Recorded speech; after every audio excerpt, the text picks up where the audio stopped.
Di awal film, kita diperlihatkan dengan seorang pria yang bernama Paul. Ini dia orangnya. Paul ini adalah seorang mekanik mobil. Tak lama Paul menghubungi anaknya yang bernama Beth. Rupanya, Beth di sana sedang mengenyam pendidikan yang sebentar lagi dia akan wisuda. Seperti yang kita lihat, Beth terlihat sangat kusut, bahkan jauh lebih menarik dari mbak-mbak yang ada di pinggir jalan. Namun Paul menganggap hal itu adalah suatu hal yang wajar, yang mungkin saja Beth kurang tidur karena sering mengerjakan tugas skripsinya yang sangat numpuk itu. Keesokan harinya seperti biasa, Paul menghubungi Beth anaknya untuk menanyakan keadaannya. Namun kali ini yang menjawabnya itu adalah seorang laki-laki yang tidak dikenal. Merasa ada yang aneh, Paul menghubungi pemilik apartemen tempat di mana Beth tinggal saat ini. Namun si pemilik apartemen menjawab bahwa dia juga sudah lama tidak melihat Beth lagi. Merasa ada yang tak beres, tanpa basa-basi Paul langsung menuju ke apartemennya. Sesampainya di apartemen, saat Paul mengetuk pintu, tidak ada yang menjawab, dan terpaksa Paul harus mendobraknya. Di dalam apartemen anaknya, Paul hanya menemukan petunjuk berupa foto Beth bersama temannya yang ada di sebuah bar. Bermodalkan foto itu, Paul langsung menuju ke lokasi bar yang ada di foto. Paul menanyakan kepada si pelayan bar, namun dia menjawab tidak terlalu memperhatikan setiap orang yang datang ke bar. Dan tak lama kemudian, Paul melihat perempuan yang ada di foto bersama putrinya itu. Dia ini bernama Angela. Nah, karena merasa terganggu, awalnya Paul mendapat perlawanan dari teman-teman Angela. Tapi saat Paul mencoba meyakinkan Angela, dia bersedia meluangkan sedikit waktu untuk Paul. Angela bercerita bahwa Beth sudah lama tidak masuk kuliah. Beberapa waktu yang lalu mereka berdua pernah bertemu dengan seorang pria yang bernama Eddie. Nah, semenjak itu Angela dan Beth tak lagi bertemu. Angela menduga bahwa Beth sekarang sedang bersama Eddie yang diketahui dia itu adalah seorang bandar narkoba.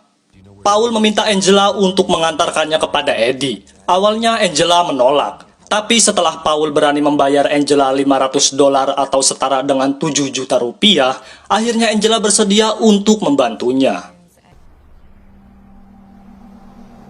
Sesampainya di lokasi, Angela melihat teman-teman Eddie. Lalu Paul menghampirinya dan menanyakan di mana Eddie berada. Bukan jawaban yang didapat, melainkan pukulan dan keroyokan yang Paul dapatkan. Merasa terhina oleh bocah kemarin sore, tiba-tiba si ayah yang culun ini terpaksa melakukannya dengan cara kekerasan juga.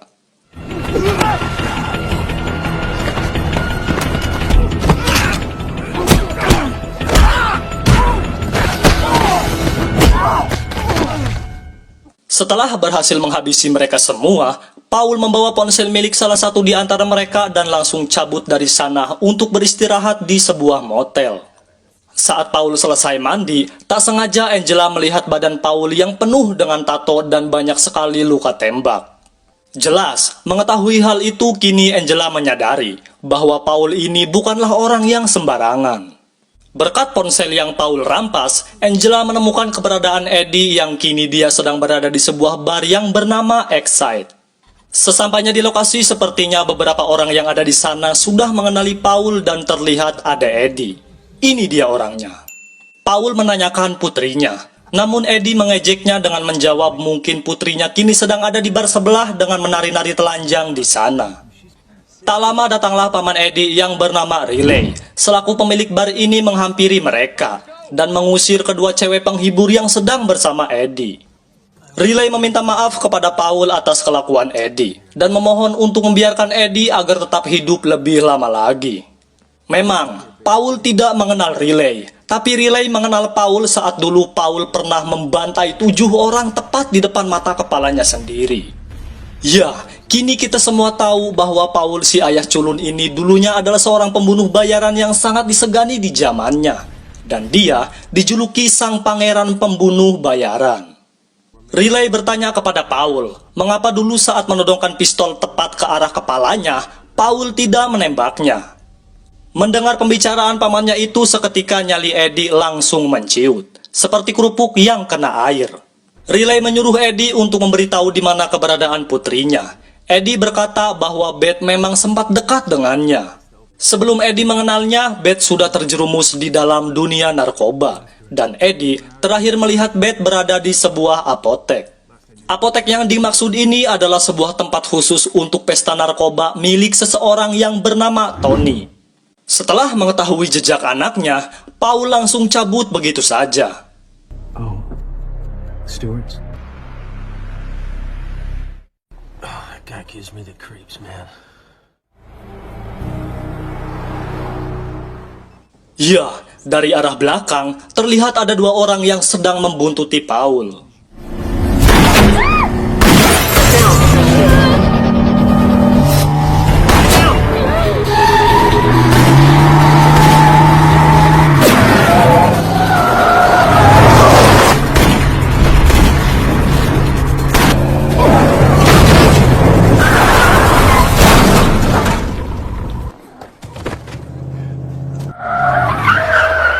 Setelah berhasil dikondisikan, Paul menginterogasi siapa orang yang telah mengirimnya. Kalau tidak, maka Paul tak segan-segan untuk meledakkan mulutnya. Yang ternyata, orang yang telah mengirimnya itu adalah Omar. Orang yang dulu pernah Paul habisi, namun misinya itu salah sasaran. Dulu Paul dibayar untuk membunuh Omar dengan cara menaruh bom di bawah mobil miliknya. Yang ternyata, mobil milik Omar itu dipakai oleh anak dan istrinya untuk berangkat ke sekolah. Ya, kini Omar membalasnya dengan cara menculik Beth agar Paul merasakan bagaimana rasanya kehilangan orang yang paling dicintainya. Di sisi lain, Omar, ini dia orangnya. Dia menyuruh Mark, si ketua gangster, untuk menangkap Paul hidup-hidup. Saat mendengar nama Paul, Mark menasihati Omar. Lebih baik Omar melepaskannya, karena Paul ini bukanlah tandingannya. Tetap pada ambisinya, Omar bersikeras untuk tetap membalaskan dendamnya kepada Paul. Let's go get him. Sementara Paul menuju ke hotel mewah untuk bertemu dengan teman lamanya yang bernama Sam. Ini dia orangnya. Di sana Paul menceritakan semuanya kepada Sam dan memintanya agar bersedia untuk menjaga Angela, karena Paul akan membereskan masalahnya seorang diri. Terlebih dahulu, Paul mendatangi toko senjata milik teman lamanya yang bernama Big Mike. Di sana, Paul akan mengambil persenjataannya yang pernah dia titipkan kepada Big Mike. Yang ternyata, Big Mike sudah lama meninggal, dan kini toko senjatanya dijaga oleh anaknya. Awalnya anak muda ini tidak percaya, karena tato yang ada di tangan Paul itu adalah ciri-ciri orang yang sangat bajingan. Tapi karena melihat tampang Paul yang seperti bukan seorang bajingan lagi, akhirnya dia percaya kepada Paul dan membawakan barang-barang milik Paul yang pernah Paul titipkan kepada bokapnya. Setelah dilihat, karena usia senjata itu sudah lebih dari 20 tahun, kini senjatanya sudah macet dan butuh waktu lama untuk memperbaikinya. Karena Paul tidak mempunyai banyak waktu, anaknya Big Mike ini membantu Paul dengan memberi beberapa senjata kesayangannya. Kini Paul sudah berada di apotek tempat di mana Tony berada. Ini dia orangnya. Paul menanyakan di mana putrinya. Tony pun menunjukkan putrinya yang kini sedang kritis akibat dosis narkoba yang terlalu banyak dia konsumsi. Yang ternyata anaknya itu hanya dijadikan sebagai umpan saja agar Paul bisa ditangkap dan dibawa kepada Omar. Tapi tiba-tiba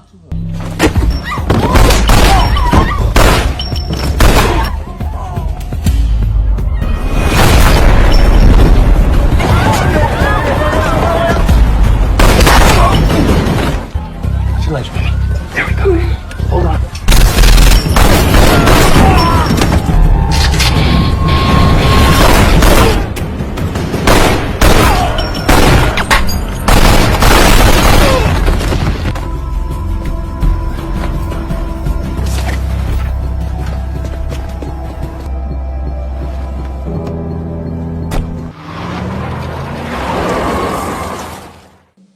Mengetahui Paul yang berhasil lolos, Mark sangat marah kepada Tony yang tidak becus menjalankan tugasnya.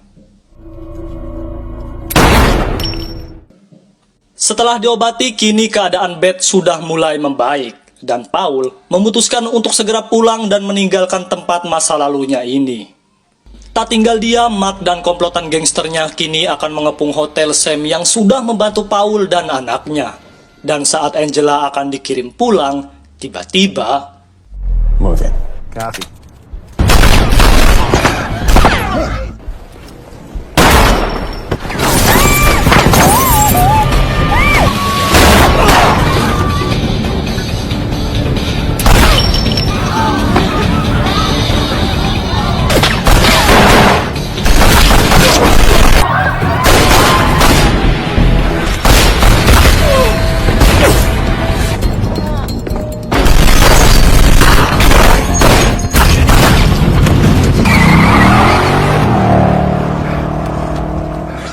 Ya, kini Paul harus kembali kehilangan putrinya. Dan karena persenjataan Paul sudah habis, kini Paul meminta bantuan kepada anaknya Big Mike lagi untuk bersedia memasok senjata untuknya. It's yours. I got a daughter of my own.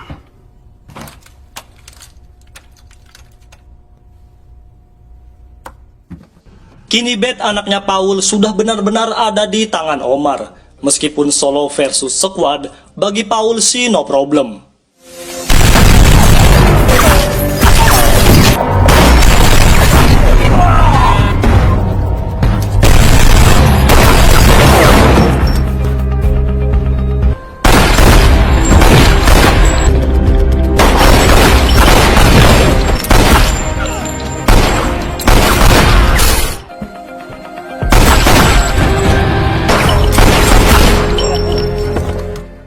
Saat berhadapan dengan Omar yang sudah bersama anaknya, Paul tidak bisa berbuat apa-apa.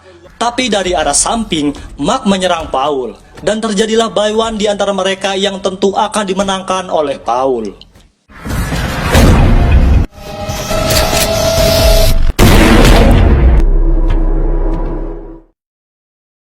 Karena Omar terlalu bertele-tele, Beth menyikut perut Omar dan dia harus modar saat itu juga.